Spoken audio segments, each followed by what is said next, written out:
Kalau pemimpin di dunia memimpin kita hanya dalam sistem yang kita anut, yang datang dari barat, itu maksimal 2 periode saja, 10 tahun memimpin. 10 tahun memimpin itu bukan untuk main-main, bukan untuk gaya-gayaan, bukan untuk sok-sokan. Apalagi yang namanya wakil rakyat, dia harus mewakili rakyat. Wakil itu seringkali diterjemahkan dalam bahasa Jawa adalah sebagai awak dan sikil. Jadi badan dan kaki. Kepalanya itu adalah rakyat. Maka wakil rakyat harus mengikuti apa yang diinginkan dan dikehendaki oleh rakyat, dan bukan sebaliknya. Rakyat menjadi alas, rakyat menjadi tunggangan, rakyat hanya diperlukan suaranya ketika pemilu setiap 5 tahun sekali.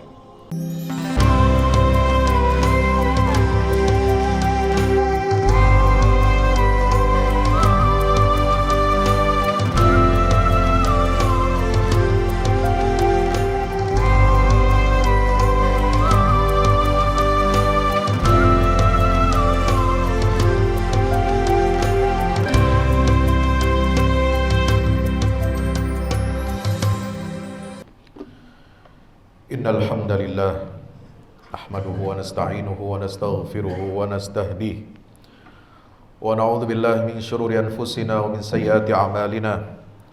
May yahdihillahu fala mudilla lahu wa may yudlil fala hadiya lahu. Asyhadu an la ilaha illallah wahdahu la syarika lahu wa asyhadu anna Muhammadan abdullahi wa rasuluhu la nabiyya wa la rasula ba'da. Allahumma salli wa sallim wa barik alaihi wa ala alihi wa ashabihi wa man tabi'ahum bi ihsanin ila yaumil qiyamah. Amma ba'du, fa ya ibadallah, usi nafsi wa iyyakum bi taqwallah. Ittaqullaha haqqa tuqatihi wa la tamutunna illa wa antum muslimun. Hadirin ma'asyiral muslimin, yang mudah-mudahan kita semuanya senantiasa diberkahi dan dirahmati oleh Allah Azza wa Jalla. Bersyukur kita kehadirat Allah Subhanahu wa taala di hari yang baik, hari yang mulia, hari Jumat yang penuh barakah, hari di mana kita berhimpun di hadapan Allah Azza wa Jalla untuk mendengarkan wasiat takwa sebagai wasiat yang terbaik. Walaqad wassayna alladhina utul kitaba min qablikum wa iyyakum an ittaqullah. Sungguh kata Allah, kami telah wasiatkan, kami telah wajibkan, kami telah tekankan kepada orang-orang yang telah diberikan Alkitab, wahyu sebelum kamu semua. Dan juga kami telah berikan wasiat terlebih istimewa kepada kalian, wahai umat Rasulullah Muhammad SAW, anittaqullah, hendaklah kalian semuanya bertakwa kepada Allah Azza wa Jalla. Maka wasiat takwa adalah sebuah wasiat yang sangat agung dan mulia, sehingga dengannya kita diwajibkan, difardukan oleh Allah untuk melaksanakan ibadah Jumat berjamaah di siang hari yang berbahagia ini. Mari kita bersalawat salam kepada baginda Rasulullah Muhammad sallallahu alaihi wasallam. Mudah-mudahan dengan kita bersalawat salam kepada beliau, terutama di hari Jumat yang mulia ini, kita berkenan mendapatkan syafaatnya di yaumil qiyamah. Amin ya rabbal alamin. Saudaraku kaum muslimin yang dimuliakan oleh Allah Subhanahu wa taala, di penghujung surat At-Taubah, surat yang menjadi penutup daripada risalah yang Allah wahyukan kepada baginda Rasul sallallahu alaihi wasallam. Salah satu surat yang agung yang menutup risalah Al-Quranul Karim kepada baginda Rasul sallallahu alaihi wasallam, surat yang sangat luar biasa, yang ditutup dengan satu kalimat, satu ayat yang luar biasa, yang menyinggung bagaimana mulianya baginda Rasul sallallahu alaihi wasallam, dan juga menjadi ciri khas kepemimpinan beliau, kepemimpinan yang bukan hanya menunjuki kita jalan keselamatan di akhirat, tapi juga memberikan teladan, memberikan contoh nyata bagaimana agama yang Allah turunkan kepada beliau ini, yaitu al-Islam, dengan semua perangkat-perangkat hukumnya, semua perangkat norma-norma etikanya, semua perangkat norma-norma bagaimana kita berhubungan dengan Allah, dengan sesama manusia, untuk membangun peradaban. Baldatun tayyibatun wa rabbun ghafur.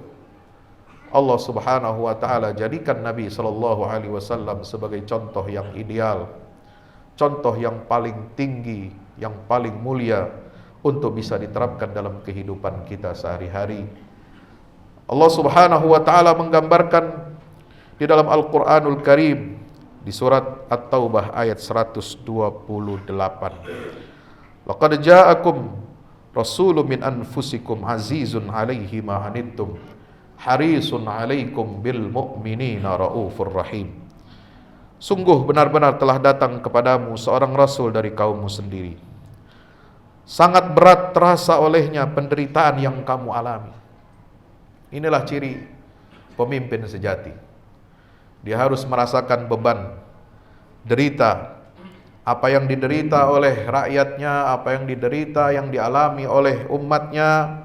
Beliau adalah orang yang pertama kali merasakan betapa beratnya penderitaan itu. Yang kedua adalah harisun alaikum. Rasulullah sallallahu alaihi wasallam adalah orang yang sangat menginginkan keimanan dan keselamatan bagi kalian. Seorang pemimpin harus memikirkan bagaimana rakyatnya ini harus selamat dunia akhirat.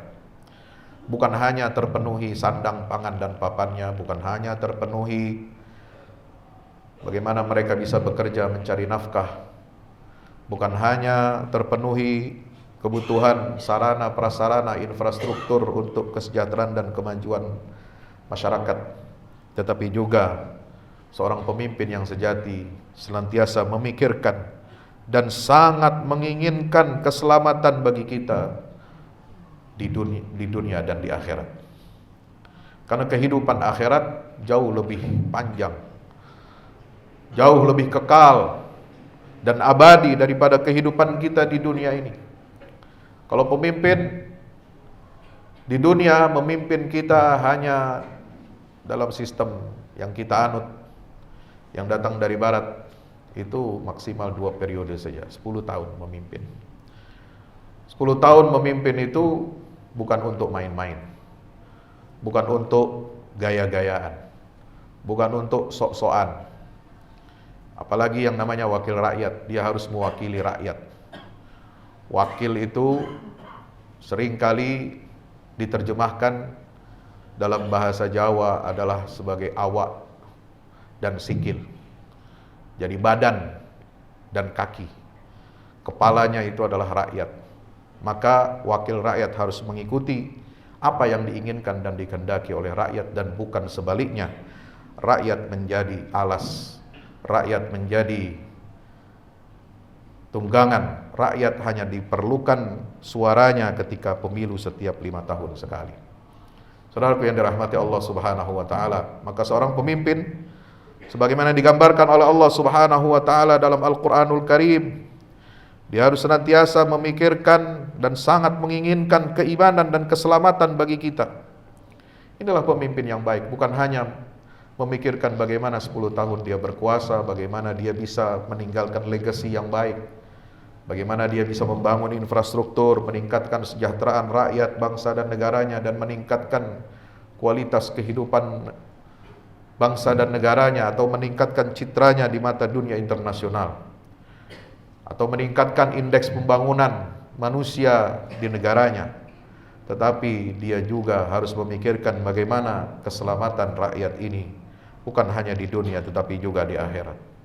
Artinya penting bagi kita untuk mencari pemimpin yang baik secara duniawi, memenuhi kualitas kepemimpinan leadership dengan ukuran-ukuran yang terukur secara duniawi, kesehatan mentalnya, kekuatan fisiknya, kekuatan intelektualnya, kemampuannya untuk melayani dan melindungi segenap tumpah darah rakyat Indonesia, memajukan kecerdasan umum, ikut menertibkan ketertiban dunia, yang berlandaskan pri keadilan dan pri kemanusiaan sebagaimana yang diamanahkan dalam konstitusi undang-undang kita, Negara Kesatuan Republik Indonesia tahun 1945. Tetapi juga harus memikirkan bagaimana rakyat ini dapat beribadah dengan baik, mengenal Tuhannya dengan baik, harus menjaga imannya dengan baik, bukan hanya menjaga makan minumnya, bukan hanya terjaga kebutuhan sandang, pangan, dan papannya, tetapi juga terjaga semua kebutuhan-kebutuhan spiritualnya. Bagaimana dia rakyat ini bisa mendekatkan dirinya kepada Tuhan yang maha kuasa, Allah Subhanahu wa taala. Bagaimana rakyat ini, pemimpin dan rakyatnya takut kepada Allah, tidak berani melanggar hukum-hukum Allah dan hukum-hukum negara. Inilah yang penting untuk kita wujudkan dalam kehidupan kita di dunia ini. Yang ketiga, kata Allah Subhanahu wa taala, bil mu'minina raufur rahim. Seorang pemimpin sebagaimana Rasul sallallahu alaihi wasallam diutus ke tengah-tengah umat manusia adalah dia yang bersikap penyantun dan penyayang terhadap orang-orang yang beriman. Sikap santun, kasih sayang harus ada, menonjol dalam diri setiap pemimpin yang dipilih dan diangkat oleh rakyat. Ma'asyiral muslimin yang dimuliakan Allah Subhanahu wa taala. Jamaah yang dirahmati Allah, kalau kita berkaca kepada sejarah gemilangan peradaban umat Islam di atas muka bumi ini, ada satu makulah, ada satu postulat yang ditanamkan oleh sultan-sultan daripada Imperium Islam, yaitu Kesultanan Ottoman Turki, yang mana mereka memegang tampuk kekuasaan di dunia Islam ini sejak tahun 1299 sampai 1923. Postulat yang dipegang oleh para sultan Daulah Utsmaniyah yang memerintah dunia Islam selama 624 tahun. Postulat itu dikutip oleh Presiden Prabowo Subianto dalam salah satu momentum acara yang dia hadiri. Apa postulat itu? Tidak ada negara tanpa tentara yang kuat. Tidak ada tentara yang kuat tanpa uang. Tidak ada uang tanpa kemakmuran. Tidak ada kemakmuran tanpa rakyat yang bahagia dan sejahtera. Tidak ada rakyat yang bahagia dan sejahtera tanpa pemerintahan yang bersih dan adil. Kesimpulannya, tidak akan ada negeri yang maju, bermartabat, disegani dan dihormati oleh dunia internasional tanpa keadilan yang mewujud dalam tindak tanduk sebuah negara, aparaturnya baik sipil maupun militer yang penuh dengan rasa keadilan. Ma'asyiral muslimin yang dimuliakan Allah Subhanahu wa taala, inilah postulat yang dijaga, yang diamalkan secara terus-menerus ketika dunia Islam ini memimpin peradaban dunia. Ketika umat Islam menjadi rujukan bangsa-bangsa di dunia dalam hal sistem ekonomi, politik, pertahanan, sosial budaya, bahkan menjadi rujukan dalam ilmu pengetahuan, sains dan teknologi. Itulah norma keadilan yang sering diulang-ulang oleh para khatib Jumat dengan menyitir ayat innallaha ya'muru bil adli wal ihsan wa ita'i dzil qurba wa yanha 'anil fahsya'i wal munkari wal baghi ya'izukum la'allakum tadhakkarun. Surat An-Nahl ayat 90 ini bukan hanya penghias bibir saja, bukan hanya penghias dalam khutbah yang kedua pada setiap hari Jumat. Ayat ini adalah menonjolkan dan mewajibkan kita semua rakyat dan pemimpin untuk bersikap adil dan berbuat ihsan. Inilah adil dan ihsan, inilah yang membangun tatanan dunia yang disinari dengan cahaya Al-Quranul Karim, yang memberikan ulas asih, kasih sayang untuk seluruh alam semesta, jauh dari kezaliman, jauh dari kediktatoran, jauh dari pemaksaan. Inilah hakikat jati diri kepemimpinan dan kekuasaan dalam Islam yang harus kita pegang teguh sebagai umat Rasulullah Muhammad sallallahu alaihi wasallam. Makanya Nabi sallallahu alaihi wasallam senantiasa mengingatkan kita agar umat Islam ini memberikan perhatian dan kepedulian terhadap leadership atau kepemimpinan. Dalam satu hadis yang sahih Nabi sallallahu alaihi wasallam bersabda, "La tanqadunna la tantaqidanna ural islami urwatan urwatan." Simpul-simpul agama Islam ini akan runtuh, akan terkelupas, akan jatuh satu persatu, akan tersingkap simpul-simpulnya, akan menjadi rusak simpul-simpul Islam ini. Simpul yang pertama kata Nabi SAW yang akan rusak, fa'awwaluhunna naqdan al-hukmu wa akhiruhunna naqdan as-salah. Simpul pertama agama Islam yang akan rusak, yang akan jatuh, yang akan menghancurkan dan membinasakan umat ini adalah simpul kepemimpinan, pemerintahan dalam Islam. Walaupun dia bukan rukun iman, rukun Islam, tapi Nabi SAW mengingatkan, dan semua yang diucapkan oleh Nabi adalah wahyu dari Allah yang tidak tertulis sebagaimana tertulisnya Al-Quranul Karim di dalam mushaf. Pemerintahan yang baik dan benar itu adalah soko guru bagaimana kita bisa menegakkan ajaran Islam dengan sebenar-benarnya. Maka simpul yang pertama yang harus kita waspadai adalah ketika umat ini tidak berhasil menegakkan kedisiplinan untuk melahirkan pemimpin-pemimpin yang baik. Kalau lahir dari kita, dari pilihan kita, pemimpin-pemimpin yang zalim, pemimpin yang tidak adil, pemimpin yang mengutamakan kepentingan dirinya, golongannya, keluarganya, inilah malapetaka dan azab yang Allah berikan kepada kita umat Nabi Muhammad SAW. Pemimpin yang zalim itu dalam Al-Quranul Karim dinyatakan sebagai azab dari Allah. Saudara, kalau saudara baca surat Al-An'am ayat 65, ketika Allah menyinggung, menyampaikan kabar tentang berbagai macam jenis azab, siksa kepada hamba-hambanya, ya, satu hal yang perlu kita catat, bahwa siksa yang Allah turunkan kepada kita ini bukan hanya yang bersifat fisik. Ya, biasanya kita mengartikan siksa Allah itu hanya bersifat fisik, bencana alam, bencana yang keluar dari atas, dari langit, maupun yang keluar dari bawah, dari kaki kita, dari bumi yang kita pijak. Tapi Allah Subhanahu wa taala di dalam surah Al-An'am ayat 65, dan nanti kita lihat bagaimana para ulama terdahulu menafsirkan ayat ini. Allah taala berfirman, "Qul huwal qadiru ala ay yab'atsa 'alaikum 'adzaban min fawqikum aw min tahti arjulikum aw yalbisakum syi'an wa yudhiqa ba'dakum ba'sa ba'd.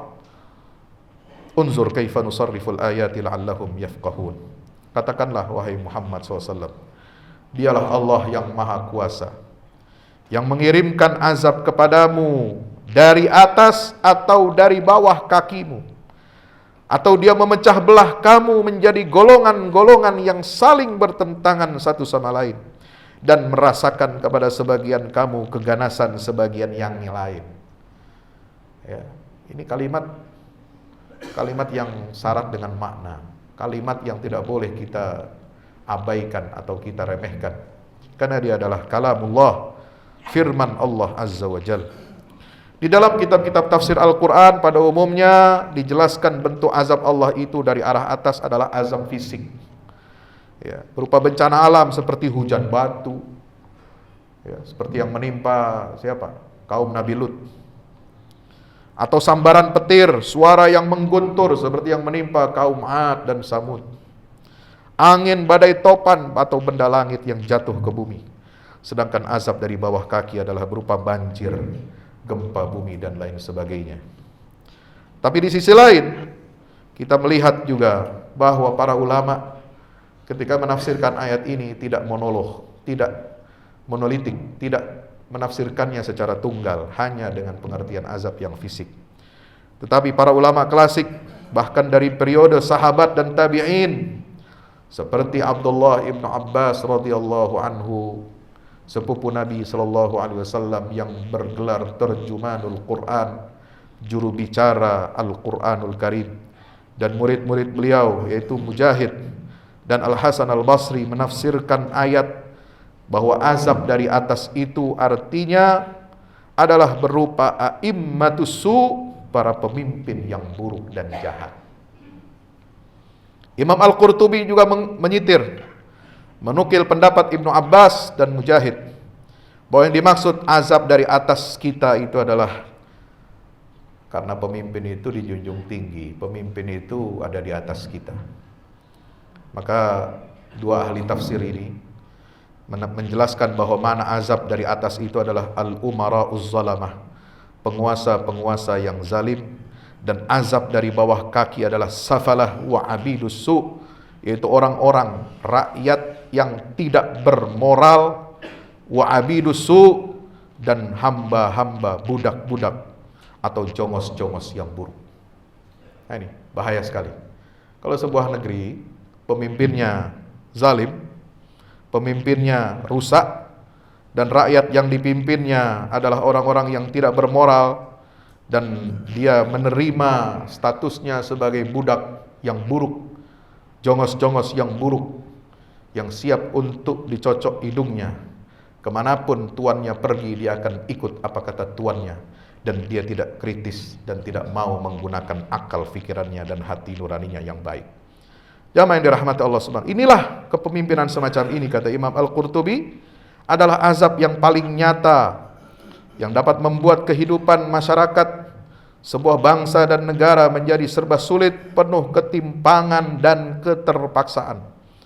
Bayangkan saudara, apabila ada masyarakat yang atasannya, yang maksudnya atasan itu min fauqikum sebagaimana dalam ayat tadi, struktur elitnya, pemimpin dan pejabat negaranya adalah orang-orang zalim, dan struktur bawahnya, rakyat kecilnya adalah orang-orang yang tidak bermoral dan budak-budak yang menuruti kemauan majikannya tanpa berpikir kritis dan cerdas.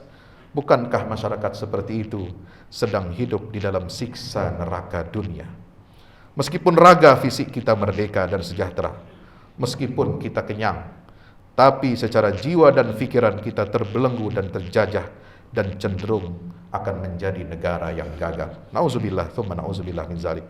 Mari kita memohon kepada Allah Subhanahu wa taala agar kita diselamatkan dari berbagai macam fitnah. Fitnah dalam kehidupan kita, fitnah dalam kematian kita, fitnah dalam kehidupan yang paling besar adalah fitnah kepemimpinan yang rusak. Dan mudah-mudahan Allah jauhkan kita, Allah berikan kita petunjuk dan hidayah agar kita senantiasa mengikuti pemimpin yang baik, pemimpin yang mencontoh akhlak dan teladannya baginda Rasul sallallahu alaihi wasallam. Barakallahu li wa lakum fil Qur'anil azim wa nafa'ani wa iyyakum bima fihi minal ayati wa dzikril hakim. Aqulu qawli hadza fastaghfirullaha wal ghafurur rahim. Alhamdulillahi wahdah sadaqa wa'dah wa nasara 'abdahu wa a'azza jundahu wa hazama al-ahzaba wahdah. Asyhadu an la ilaha illallah wahdahu la syarika lah wa asyhadu anna Muhammadan 'abduhu wa rasuluhu la nabiyya wa la rasula ba'dah. Allahumma salli wa sallim wa barik alaihi wa ala alihi wa ashabihi wa man tabi'ahum bi ihsan ila yaumil qiyamah. Ibadallah, usi nafsi wa iyyakum bi taqwallahi taqullaha haqqa tuqatih wa la tamutunna illa wa antum muslimun. Ma'asyiral muslimin dirahmati Allah taala, sebelum bentar lagi kita akan memperingati kelahirannya baginda Rasul sallallahu alaihi wasallam yang sering di masyarakat kita kenal dengan peristiwa Maulidur Rasul atau Maulid Nabi Muhammad SAW. Kelahiran Nabi SAW bukan hanya kita peringati, kita agungkan, kita baca sirahnya, manaqibnya, keutamaannya. Bukan hanya kita ulang-ulang itu saja, tapi yang perlu kita tanamkan dalam diri kita dan keluarga kita serta masyarakat kita adalah bagaimana kita mengambil intisari keteladanan Nabi dalam memimpin bangsa dan negara, memimpin umat menuju baldatun thayyibatun wa rabbun ghafur. Makanya Nabi SAW selalu mengingatkan kepada kita tentang fase-fase kepemimpinan, dan kita harus berhati-hati dengan fitnah as-sarra, fitnah duhaima, fitnah imaratus sibyan, yang semuanya bicara tentang kepemimpinan. Agar apa? Agar umat ini sejahtera, baik fisiknya, raganya maupun jiwanya, baik sejahtera di dunia maupun sejahtera kelak di akhirat. Mari kita berdoa memohon kepada Allah Ta'ala di hari Jumat yang penuh barakah ini. Allahumma salli wa sallim wa barik ala Muhammad wa ala alihi wa sahbihi wa barik wa sallim ajma'in. Waradallahu ma'an sadatina arbatil khulafa'ir rasyidin Abi Bakr wa Umar wa Uthman wa Ali wa an sa'iris sahabat wa tabi'in wa tabi'ihim bi'ihsan ila yaumiddin wa alaina ma'ahum birahmatika ya arhamar rahimin. Allahumma ighfir lil muslimin wal muslimat wal mu'minin wal mu'minat al-ahya'i minhum wal amwat innaka rabbana sami'un qaribun mujibud da'awat. Allahumma ansur al-islam wa 'izzal muslimin وأعلِ بفضلك كلمة الحق إلى يوم الدين. اللهم انصر من نصر الدين واخذل من خذل المسلمين. اللهم أرنا الحق حقا وارزقنا اتباعه وأرنا الباطل باطلا وارزقنا اجتنابه. ربنا ظلمنا أنفسنا وإن لم تغفر لنا وترحمنا لنكونن من الخاسرين. ربنا لا تزغ قلوبنا بعد إذ هديتنا وهب لنا من لدنك رحمة إنك أنت الوهاب. ربنا افتح بيننا وبين قومنا بالحق وأنت خير الفاتحين. اللهم انصر إخواننا المجاهدين في فلسطين وانصرهم على أعدائك أعداء الدين. اللهم منزل الكتاب مجري السحاب هازم الأحزاب اهزم اليهود الغاصبين المعتدين ومن والاهم يا رب العالمين. اللهم انصرنا عليهم. اللهم انصر المجاهدين على أعدائك أعداء الدين برحمتك يا أرحم الراحمين. ربنا تقبل منا إنك أنت السميع العليم وتب علينا إنك أنت التواب الرحيم. ربنا آتنا في الدنيا حسنة وفي الآخرة حسنة وقنا عذاب النار. وصلى الله على نبينا محمد وعلى آله وصحبه وسلم والحمد لله رب العالمين وأقم الصلاة.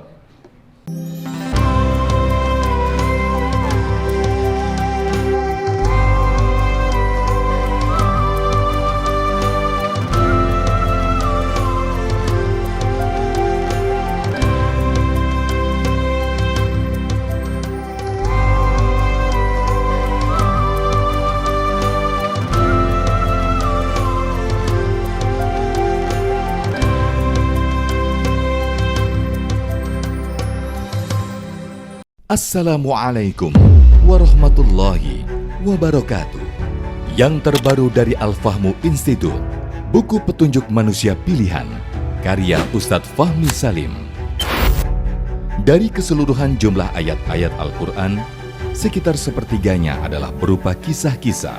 Hal ini menjadi dalil yang sangat jelas tentang pentingnya sebuah kisah.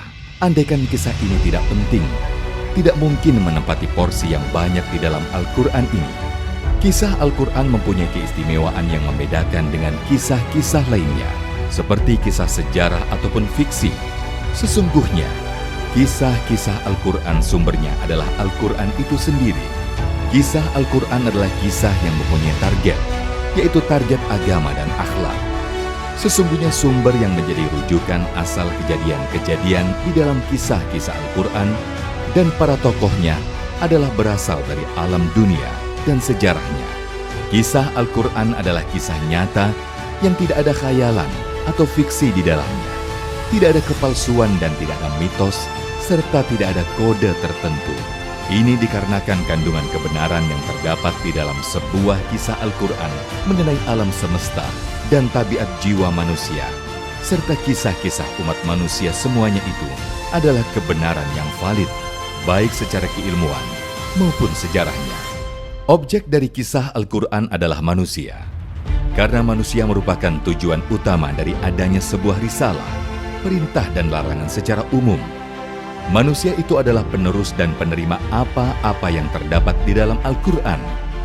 Kisah Al-Quran itu bukan hanya pemaparan tentang kebenaran sebuah sejarah saja, melainkan juga ada, terutama berfokus kepada sisi ibrah atau pelajarannya. Sungguh, Al-Quran diakui tidak hanya mukjizat dari segi sumber keilahiannya atau sisi kesastraannya yang indah, informasi ilmiah sainsnya yang tepat, informasi kabar gaib terdahulu dan yang akan datang, dan aspek syariatnya saja. Mukjizat Al-Quran juga berupa solusi-solusi praktis masalah kehidupan, seperti tergambarkan dalam kisah-kisah petunjuk manusia pilihan yang menjadi utusan-utusan Allah. Petunjuk manusia pilihan sudah seharusnya menjadi pemandu dan penerang jalan agar Indonesia dan dunia keseluruhan segera terentaskan keluar dari berbagai kegelapan hidup menuju cahaya peradaban yang unggul gemilang, bersendikan tauhid yang kokoh sepanjang masa. Dikemas dengan tuturan yang mengalir, bercerita tanpa menggurui, petunjuk manusia pilihan bisa menjadi khasanah di setiap keluarga untuk memetik pelajaran dari kisah-kisah manusia terdahulu, dan pelajaran itu berkaitan erat dengan kehidupan kita masa sekarang. Dapatkan segera. Wassalamualaikum warahmatullahi wabarakatuh. Yang terbaru dari Al-Fahmu Institute mempersembahkan buku Kronik Perlawanan Palestina karya Muhammad Ilhami peneliti sejarah Arab terkemuka. Buku ini menyajikan ringkasan sejarah Palestina modern dan kontemporer, mulai dari kemunculan gagasan kembalinya Yahudi ke Palestina hingga momen meletusnya badai Al-Aqsa pada 7 Oktober 2023, sebuah peristiwa besar yang hingga kini belum berakhir. Pembahasan dalam buku ini mencakup akar-akar ideologi Zionisme, kondisi yang melingkupi berdirinya gerakan Zionis oleh Herzl, alasan di balik keberhasilannya yang tidak mampu dicapai oleh para pendahulunya, serta bagaimana situasi masyarakat Palestina di akhir era Kekaisaran Utsmaniyah. Selain itu, dijelaskan pula bagaimana dunia barat berhasil menanamkan benih Zionisme yang jahat dan asing di tanah suci ini, dan mengapa bangsa Arab beserta dunia Islam di belakangnya tidak mampu mencegah penanaman benih tersebut, apalagi menghentikan pertumbuhannya yang tampak aneh, cepat, bahkan melesat seperti roket. Buku ini juga mengulas lahirnya perlawanan rakyat Palestina, tahapan perkembangannya, faktor-faktor yang mempengaruhi kekuatannya, serta momen-momen penting yang menentukan kemajuannya atau kemundurannya. Buku ini menjelaskan mengapa pada masa tertentu gerakan-gerakan non-Islam lebih menonjol dibandingkan gerakan-gerakan Islam, dan bagaimana gerakan Islam kemudian mengambil alih peran tersebut. Gerakan Islam inilah yang memimpin pembebasan wilayah pertama di Palestina, yakni Jalur Gaza, sebuah wilayah yang telah melalui 5 pertempuran besar sebelum akhirnya mengejutkan Israel dan dunia dengan melancarkan serangan luas terhadap Israel. Buku ini diakhiri dengan sejumlah kesimpulan pemikiran dan politik yang diambil dari sejarah kronik perlawanan Palestina. Dapatkan sekarang juga. Hubungi segera admin order buku-buku pilihan di www.fahamalquran.com atau WhatsApp 0877 7063 7192. Al-Fahmu Institute, bahagiakan Indonesia dengan dakwah Al-Quran. Baitul Maqdis Institute, ilmu memimpin pembebasan Masjid Al